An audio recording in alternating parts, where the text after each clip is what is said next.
Hello friends, welcome to my YouTube channel GK Gyan 2.5। दोस्तों, आज मैं आप लोगों को चौधरी चरण सिंह यूनिवर्सिटी के जो सबसे पहला पेपर है समकालीन भारत और शिक्षा के 60 आंसर प्रश्नों के बारे में बताऊंगा। तो पहला क्वेश्चन है, वैदिक कालीन शिक्षा मूल रूप से किस पर आधारित थी? तो दोस्तों, जो वैदिक कालीन शिक्षा थी वो मूल रूप से आध्यात्मिक तत्वों पर आधारित थी। नेक्स्ट क्वेश्चन है, दो डीम्ड विश्वविद्यालयों के नाम लिखिए। तो दोस्तों, उस समय के जो दो डीम्ड विश्वविद्यालय थे उनका नाम था मणिपाल विश्वविद्यालय और एसआरएम विश्वविद्यालय। नेक्स्ट क्वेश्चन है, वैदिक काल में गुरु शिष्य संबंध कैसे थे? तो दोस्तों, वैदिक काल में गुरु संबंध जो थे वो घनिष्ठ तथा मधुर होते थे। शिष्य गुरु के प्रति श्रद्धा व सेवा भाव रखते थे। उस समय गुरु को आध्यात्मिक पिता माना जाता था। नेक्स्ट क्वेश्चन है, गुरुकुल शिक्षा प्रणाली में किस शिक्षण विधि को अपनाया जाता था? तो दोस्तों, गुरुकुल शिक्षा प्रणाली में मौखिक विधि को अपनाया जाता था। नेक्स्ट क्वेश्चन है, वैदिक काल में शिक्षा का माध्यम क्या था? तो दोस्तों, वैदिक काल में जो शिक्षा का माध्यम था वो संस्कृत भाषा थी, यानी कि वैदिक काल में शिक्षा जो दी जाती थी वो संस्कृत भाषा में दी जाती थी। नेक्स्ट क्वेश्चन है, उपनयन संस्कार को क्या माना जाता था? तो दोस्तों, उस समय उपनयन संस्कार को दूसरा जन्म अथवा आध्यात्मिक जन्म भी कहा जाता था। नेक्स्ट क्वेश्चन है, उपनयन संस्कार कब किया जाता था? तो दोस्तों, बालक की शिक्षा प्रारंभ करने से पूर्व उसका उपनयन संस्कार किया जाता था, यानी कि दोस्तों जब बालक को वहां पर प्रवेश दिलाया जाता था तो उससे पहले बालक का उपनयन संस्कार कराया जाता था। नेक्स्ट क्वेश्चन है,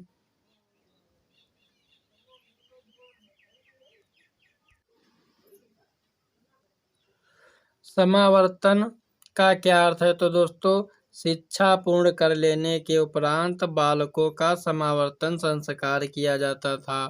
तदोपरांत ही वह पुनः अपने घर जाते थे। समावर्तन संस्कार गुरुओं के द्वारा संपन्न कराया जाता था। दोस्तों, दूसरे शब्दों में कहें तो समावर्तन का अर्थ है जब बालक अपनी शिक्षा पूर्ण कर लेता था तो वह अपने घर को चला जाता था। नेक्स्ट क्वेश्चन है, समावर्तन संस्कार किस आयु में किया जाता था? तो दोस्तों, समावर्तन संस्कार जो है वो 25 वर्ष की आयु में किया जाता था। नेक्स्ट क्वेश्चन है, बौद्ध कालीन किन्हीं दो विश्वविद्यालयों के नाम लिखिए। तो दोस्तों, बौद्ध काल में जो शिक्षा के दो केंद्र थे, यानी कि जो दो विश्वविद्यालय थे उनका नाम था तक्षशिला और नालंदा विश्वविद्यालय। नेक्स्ट क्वेश्चन है, पबज्जा संस्कार क्या है? तो दोस्तों, बौद्ध काल में बालक द्वारा शिक्षा प्रारंभ करने पर किए जाने वाले संस्कार को पबज्जा संस्कार कहते हैं। यानी कि दोस्तों, दूसरे शब्दों में आपको बताएं तो जब बालक बौद्ध काल में अपनी शिक्षा प्रारंभ करने के लिए प्रवेश लेता था तब उसका पबज्जा संस्कार किया जाता था। नेक्स्ट क्वेश्चन है, बौद्ध काल में भारत में खोले गए दो मुक्त विश्वविद्यालयों के नाम लिखिए। तो दोस्तों, जो दो मुक्त विश्वविद्यालय हैं वो हैं नालंदा विश्वविद्यालय और तक्षशिला विश्वविद्यालय। नेक्स्ट क्वेश्चन है, मध्यकालीन शिक्षा को किस रूप में जाना जाता है? तो दोस्तों, जो मध्यकालीन शिक्षा है इसको मुस्लिम कालीन शिक्षा के रूप में भी जाना जाता है। नेक्स्ट क्वेश्चन है, बौद्ध काल में किन लोगों को शिक्षा प्राप्त करने का अधिकार नहीं था? तो दोस्तों, बौद्ध काल में जो लोग विकलांग, रोगी, अस्वस्थ, दंडित तथा असम्मानित लोगों को शिक्षा प्राप्त करने का अधिकार नहीं था। नेक्स्ट क्वेश्चन है, बौद्ध काल में कौन कौन से व्यवसायों की शिक्षा दी जाती थी? तो दोस्तों, बौद्ध काल में औषधि विज्ञान, कताई बुनाई, भविष्य कथन, कृषि, वाणिज्य, कुटीर उद्योग, पशुपालन आदि व्यवसायों की शिक्षा दी जाती थी। तो दोस्तों, बौद्ध काल में बालकों को उनको पढ़ाई के साथ साथ ये सभी व्यवसायिक शिक्षाएं दी जाती थी। नेक्स्ट क्वेश्चन है,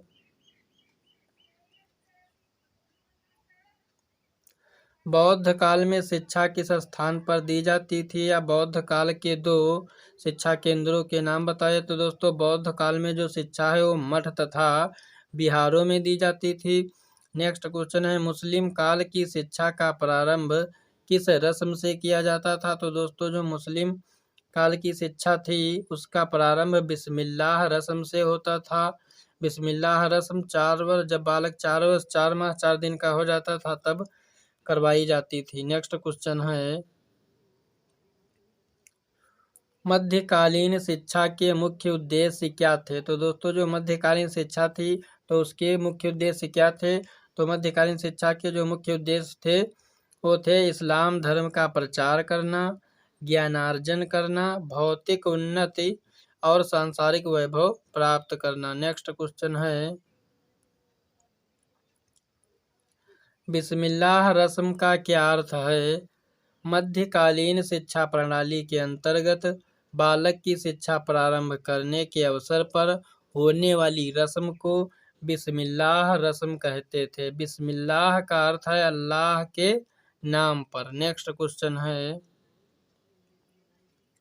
मध्यकालीन भारतीय शिक्षा के माध्यम क्या थे? तो दोस्तों मध्यकालीन भारतीय शिक्षा के जो माध्यम या मध्यकालीन भारतीय शिक्षा के जो केंद्र थे वो थे मकतब तथा मदरसे। मध्यकालीन भारतीय शिक्षा के माध्यम थे। मकतबों और मदरसों में शिक्षा दी जाती थी, कुरान खानों में दी जाती थी।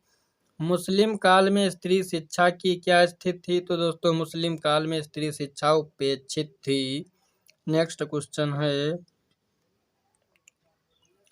उपनयन संस्कार और समावर्तन संस्कार में अंतर स्पष्ट कीजिए। तो दोस्तों उपनयन का शाब्दिक अर्थ होता है पास ले जाना, जबकि समापवर्तन का शाब्दिक अर्थ है घर लौटना। यानी कि सरल शब्दों में आपको दोस्तों बताएं तो उपनयन संस्कार का अर्थ है कि बालक को शिक्षा के लिए गुरु के पास ले जाना, और समापवर्तन का अर्थ है जब बालक अपनी शिक्षा पूर्ण कर लेता है तो वह घर को लौटाता है।